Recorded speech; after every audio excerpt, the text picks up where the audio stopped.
குருத்தோலை ஞாயிறு பவனியில் இயேசு என்ன கற்பிக்கிறாரு? இயேசு அமைதியின் அடையாளமான கழுதையின் மீது சவாரி செய்ய தேர்ந்தெடுக்கிறார்.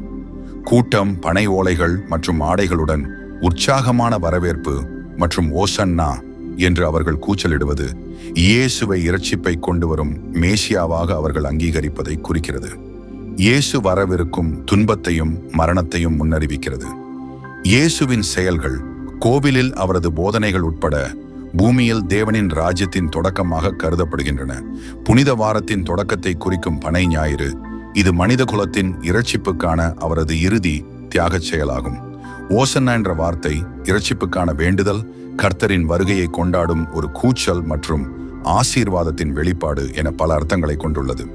மத்தேயு 21:4-5 உன் ராஜா சாந்த குணமுள்ளவராய் கழுதையின் மேலும் கழுதை குட்டியாகிய மரியின் மேலும் ஏறிக்கொண்டு உன்னிடத்தில் வருகிறார் என்று தீர்க்கதரிசியினால் உரைக்கப்பட்டது நிறைவேறும்படி இதெல்லாம் நடந்தது.